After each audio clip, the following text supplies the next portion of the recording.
Am I to understand the reason why DJ Durkin is not to be held fully responsible is because of whatever was going on that caused Kevin Anderson, the previous athletic director, to take a 6-month professional development sabbatical, after which he left, putting Damon Evans, who has his own history at Georgia, into this position of athletic director, and that dysfunction is something that didn't allow DJ Durkin to do what? Am I right in that too? No, you're right. I mean, you're right. As convoluted as that sounds, you're totally right. I mean, where to start on that? Yes, DJ Durkin, in part, has his job back because the report that the Regents kind of commissioned concluded that there was so much dysfunction in the athletic department that it was very confusing as to who reported to who. So the strength coach, Rick Court, who's now out and was out the day these reports initially came out. Who Durkin hired, correct? Who brought in was his first hire, correct? Yeah, and part of the report and part of what the Regents bought into was that it wasn't clear who Court reported to. Well, give me a break. I mean, DJ Durkin was quoted in the Washington Post a year or so ago saying the head coach and the strength coach have to be on the same page.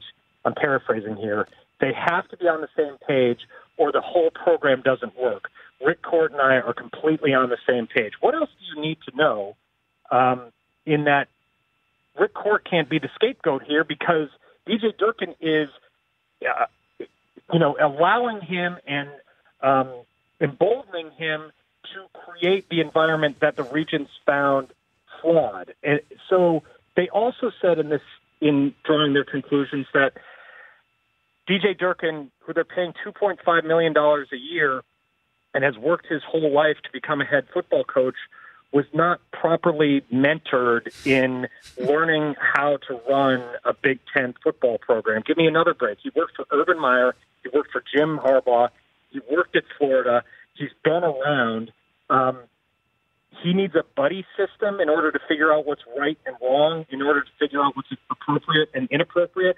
That's another joke in a long list of jokes in this whole thing. Barry Svrluga of the Washington Post, columnist here on the Rich Eisen Show. Okay, so now I think I lost track of the gimme a breaks from you, and I have lost track in my mind as well of the it's so difficult. I literally spent a half an hour, 45 minutes, hour before the show trying to get all my facts straight for this conversation and for my my reasoning that I gave in the first hour to make sure that this is all straight.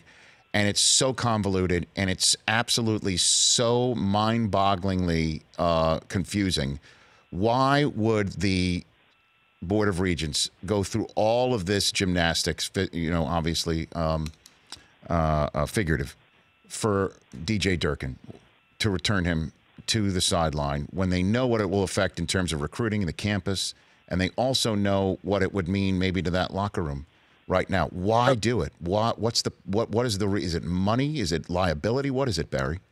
Well, so there is a crass line of thinking, and I think we have to realistically address that money is probably a factor here. I mean, I'm going to try to tie together two seemingly unrelated things here, and because this is so confusing, I hope you'll follow along. Maryland left the Atlantic Coast Conference. It's home for so many years, and the place where so many of its fans identified with. They had their rivals. They knew who they were. They won a national championship under Gary Williams. They had a football program under another alum, Ralph Friedgen, that they could be proud of.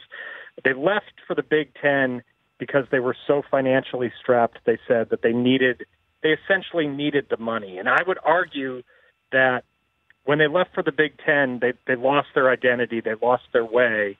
I'm not saying that the move to the Big Ten killed Jordan McNair, but I think you can stitch together a line of thinking that they needed to make decisions based on financial realities, and that put them in a position where a DJ Durkin character is running a program in which its own administration that it's infighting is not overseeing the program properly.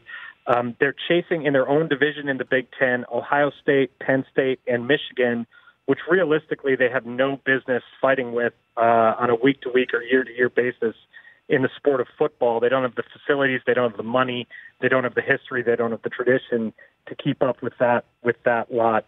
And then you get to a point where if they feel legally they can't fire DJ Durkin with cause, the buyout is north of $5 million, and that for the University of Maryland Athletics Department at this point is a lot of money. Kevin Plank, the founder of Under Armour and a former Maryland football player, could write that check if he wanted to. It tells me that Kevin Plank was not on board with DJ Durkin being out and must have been on board with DJ Durkin being in, or he wouldn't be the coach at Maryland anymore. The Rich Eisen Show, weekdays at noon Eastern on Audience.